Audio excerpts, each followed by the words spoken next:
Amb la sexualitat passa que sembla que estigui a tot arreu, està a la publicitat, està a internet, però alhora quan entrem als instituts, quan entrem a l'aula, sembla que no estigui enlloc. Ningú en parla, és un tabú. Aleshores, amb aquesta guia, amb aquesta dinàmica, el que proposem és parlar-ne a l'aula, però com a professionals i com a professorat moltes vegades ens costa parlar d'aquests temes perquè ens fa vergonya, perquè tenim els nostres límits i perquè ens falta informació sobre pràctiques sexuals, sobre sexualitat diferent a la nostra, i és per això que hem de conèixer bé de què podem parlar i de què no.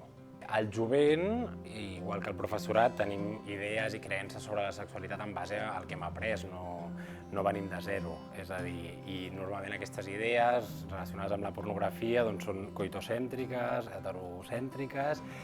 i molt basades en la genitalitat. Per tant, ens hem de revisar aquestes creences, aquestes experiències a l'hora de parlar de sexualitat amb el jovent.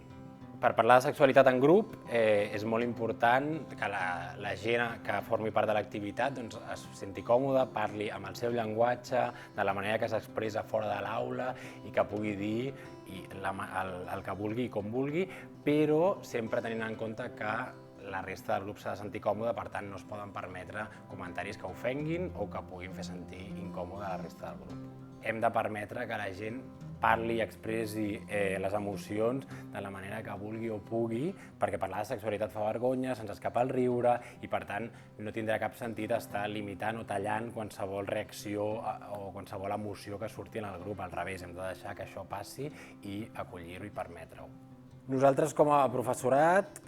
formarem part de la dinàmica, per tant participarem de la dinàmica i és important que afegim, si hi ha experiències que no surten del grup, doncs que afegim altres paraules o altres pràctiques sexuals que no estiguin sortint del grup. I sobretot serà important que reforcem aquelles experiències personals del grup que divergeixen de la norma heterosexual i de la sexualitat normativa.